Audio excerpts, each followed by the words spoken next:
Myself, Dr. Upasana Sharma, Associate Professor, Government College, Faridabad.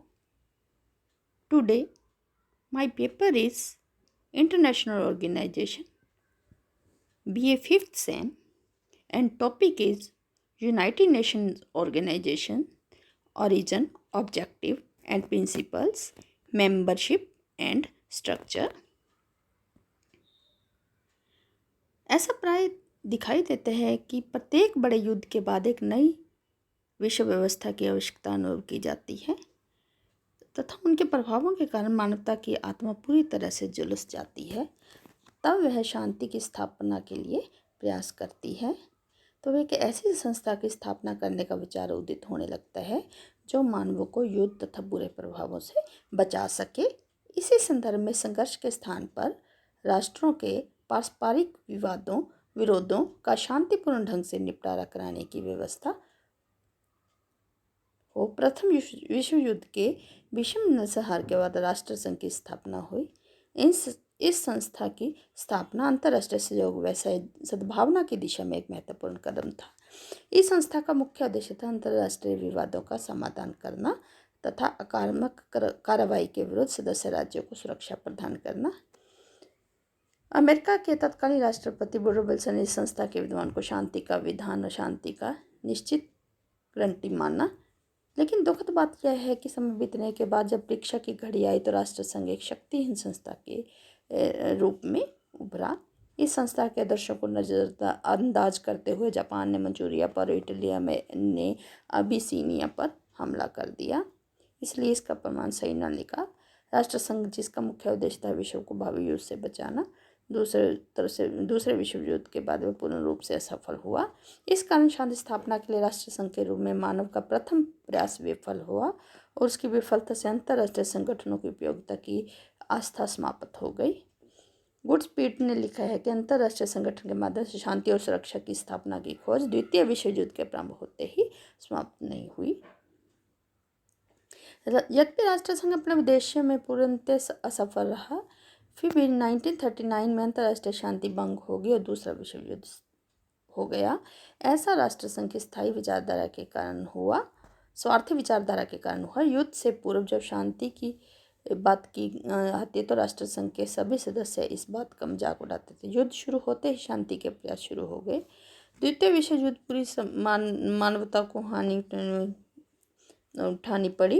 विश्व की पूरी स्थिति दुख दर्द में बदल गई। मानवता की रक्षा के लिए मॉस्को सम्मेलन विचार प्रस्तुत किया गया कि अंतर्राष्ट्रीय संगठन की आवश्यकता का अनुभव हुआ तो समस्त शांति प्रेमी राष्ट्रों की समान प्रभुसत्ता का आधार होगा। इसका उद्देश्य अंतर्राष्ट्रीय शांति व सुरक्षा की स्थापना करना। दूसरे विश्व युद्ध में क्रम से ही एक नवीन शक्तिशाली अंतर्राष्ट्रीय संगठन बनाने की योजना शुरू हो गई। अमेरिका ने राष्ट्र संघ की स्थापना में पहल की थी। ठीक उसी प्रकार फिर अमेरिका ने संयुक्त राष्ट्र के जन्म में महत्वपूर्ण भूमिका अदा की। इस प्रकार ट्रूमैन के संदर्भ में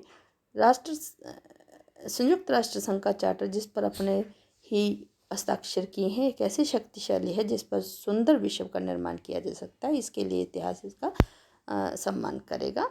संयुक्त राष्ट्र की उत्पत्ति भी राष्ट्रसंघ की तरह युद्ध का फल ही रही। निकोलस ने कहा है कि जिस प्रकार प्रथम युद्ध ने राष्ट्रसंघ की स्थापना को प्रेरणा दी, उसी प्रकार द्वितीय विश्व युद्ध की ने भी संयुक्त राष्ट्र संघ की स्थापना की प्रेरणा दी। Aims and principles of United Nations. दूसरे विश्व युद्ध के बाद संसार के समस्त कई जटिल समस्याएं थी, लेकिन शांति की स्थापना की समस्या एक बहुत जटिल समस्या थी। इस युद्ध में विनाशकारी व अधिकतम अस्त्र शस्त्रों का इतने व्यापक स्तर पर प्रयोग हुआ था कि जिसकी कल्पना भी नहीं की जा सकती। इस प्रकार शांति की स्थापना के लिए स्थायी उपायों को खोजा जाना चाहिए था जो पूरे विश्व के लिए सहायक सिद्ध हुआ। 24 अक्टूबर 1945 को राष्ट्रसंघ का जन्म हुआ। विश्व में इस दिन को संयुक्त राष्ट्र संघ के रूप में मनाया जाता है।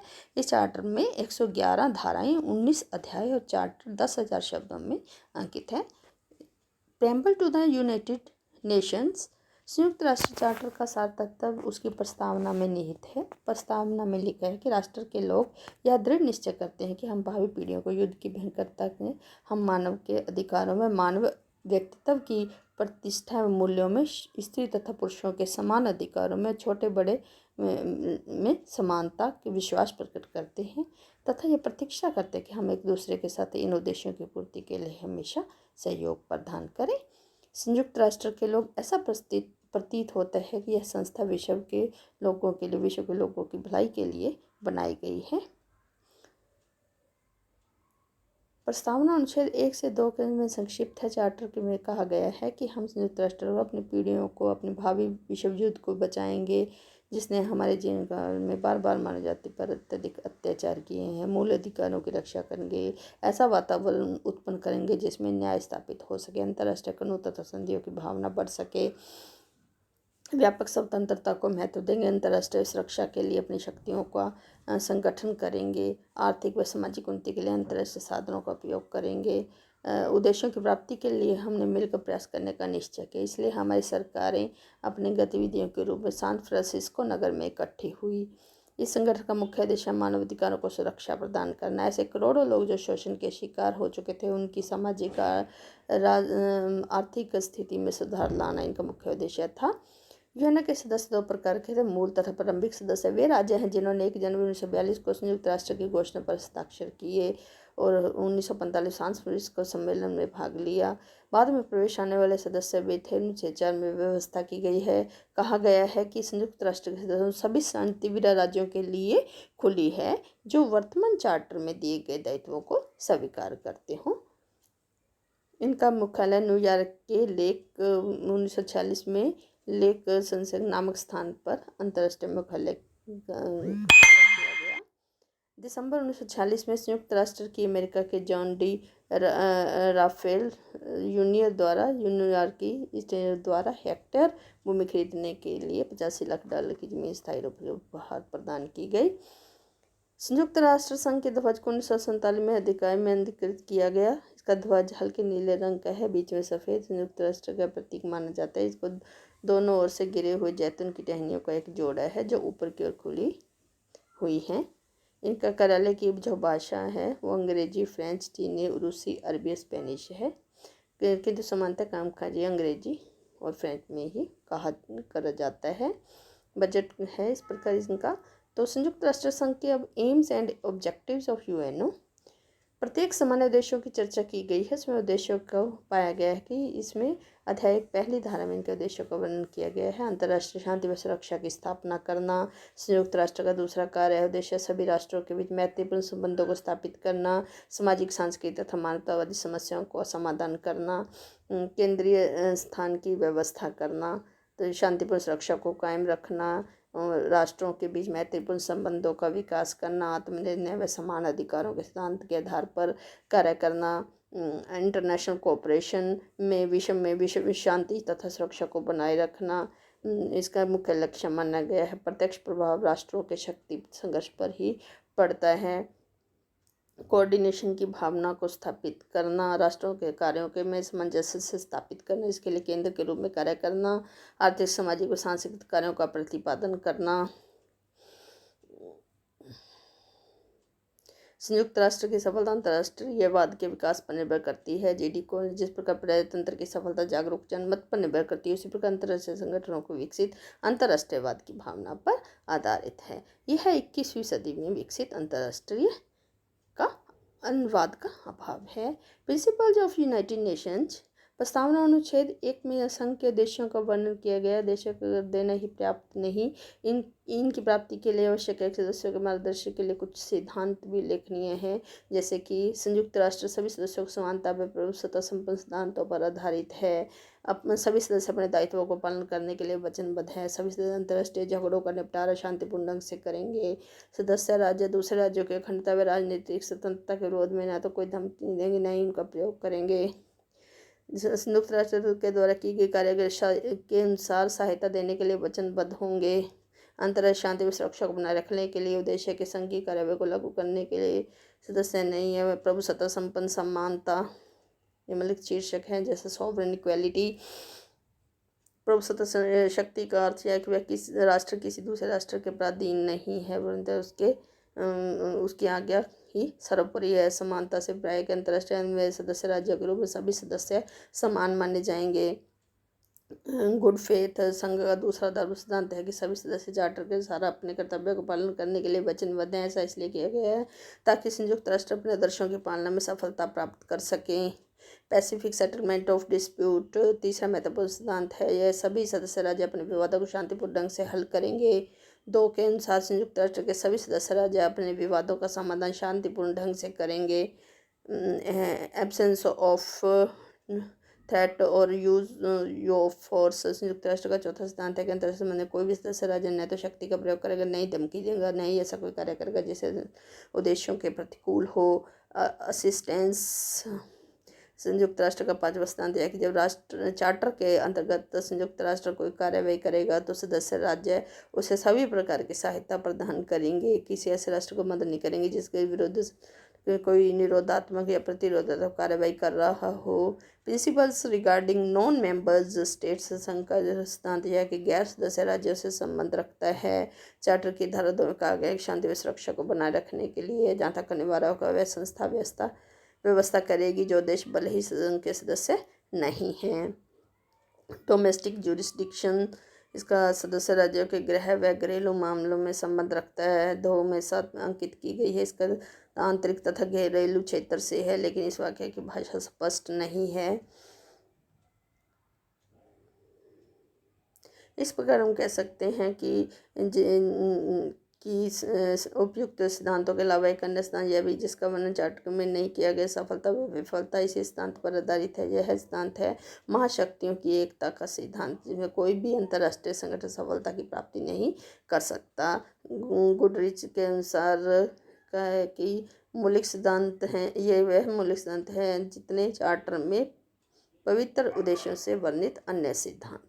संयुक्त राष्ट्र सफलता इस बात का निर्भर करती है कि सिद्धांतों में कितना पालन किया जाता है। अनुच्छेद 2 में 7 सदस्य सिद्धांत हैं जो सदस्य राज्यों के लिए मार्गदर्शन का कार्य व्यवहार में देखा गया है कि संयुक्त राष्ट्र जिन अंतर्राष्ट्रीय विवादों को हल नहीं कर सकता उसका मुख्य कारण है एकता का न होना। वास्तव में मान शक्तियों की एकता संयुक्त राष्ट्र की सफलता का महत्वपूर्ण कारण माना जाता है।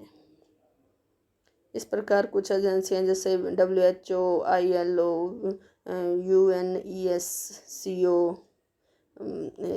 FAO इत्यादि जिनके द्वारा के अधिकारों के अभाव में व्यक्ति के देशों का विकास होना संभव है। अधिकार मनुष्य जाति की आधारशिला है। इस संस्था के द्वारा 10 दिसंबर 1997 को मानवीय अधिकार की घोषणा करके इसके नाम को बहुत ऊंचा किया गया। हर वर्ष 10 दिसंबर का दिन मानवीय अधिकार दिवस के रूप में मनाया जाता है। 2011 से अंतर्राष्ट्रीय संगठन 193 राज्यों का एक ही मंच बन गया है। ये मिलकर विचार विमर्श करते हैं। मूल रूप से जो इनकी मेंबरशिप ऑफ यूनाइटेड नेशंस है, ओरिजिनल मेंबरशिप बाद में अर्जित की गई मेंबरशिप एडमिटेड आफ्टरवर्ड्स बने सदस्य राज्यों के अधिकार तथा कर्तव्य निश्चित किए गए हैं। ओरिजिनल मेंबरशिप में चार्टर के साथ 3 के साथ संयुक्त राष्ट्र के प्रारंभिक सदस्य हैं जिन्होंने 1945 में फ्रांसिस्को सम्मेलन में भाग लिया था। उन्होंने इससे पूर्व 1 जनवरी 1942 में संयुक्त राष्ट्र की घोषणा पर हस्ताक्षर किए थे। चार्टर के अनुसार 4 के अनुसार संयुक्त राष्ट्र के सदस्य उन सभी शांति पर राष्ट्रों के लिए खुली है जो चार्टर के दायित्वों को स्वीकार करते हैं, जो राष्ट्र संघ के निर्णयानुसार इन दायित्वों को पूरा करने के लिए इच्छुक हैं। कैल्सन ने ठीक ही कहा कि संयुक्त राष्ट्र में नया सदस्य बनाने का अधिकार सुरक्षा परिषद तथा महासभा की स्वेच्छा पर छोड़ दिया गया है। नंबर 1 संयुक्त राष्ट्र के सदस्य युद्ध के समय निर्णय लेना।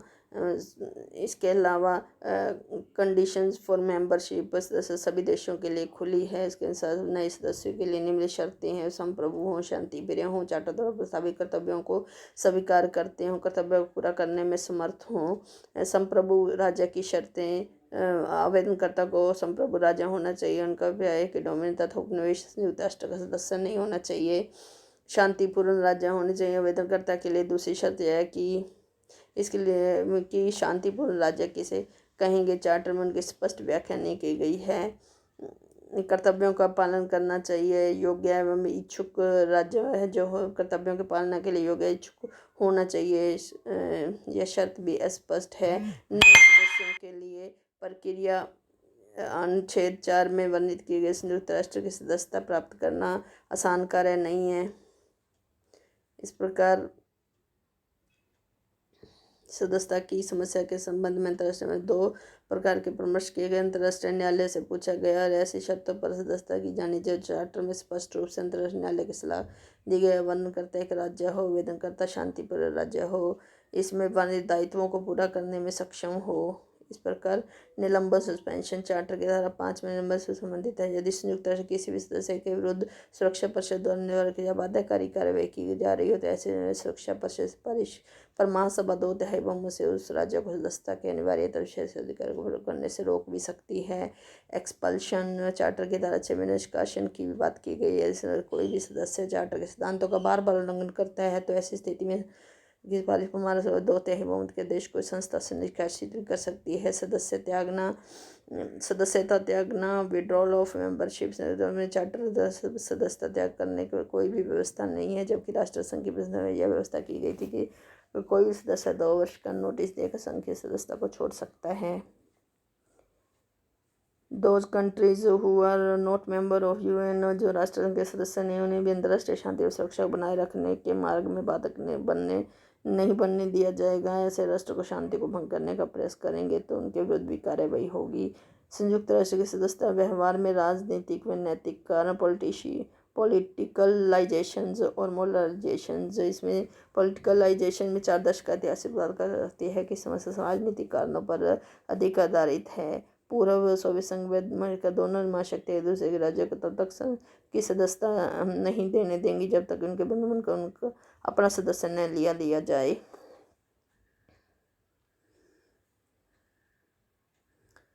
मोरलाइजेशन सदस्यता संबंधी प्रश्न को प्रभावित करने वाला दूसरा न्याय फ्रांसिस्को सम्मेलन में स्पष्ट कहा गया था कि नैतिकता सदस्यता के एक प्रश्न को अत्यधिक प्रभावित करेगा। संयुक्त राष्ट्र संघ में नैतिकता सदस्यता के प्रश्न को अत्यधिक प्रभावित करेगा। इसमें बल दिया गया था कि शांतिपूर्ण देश जो संघ के दायित्वों को पूरा करने की योग्यता इच्छा रखता हो।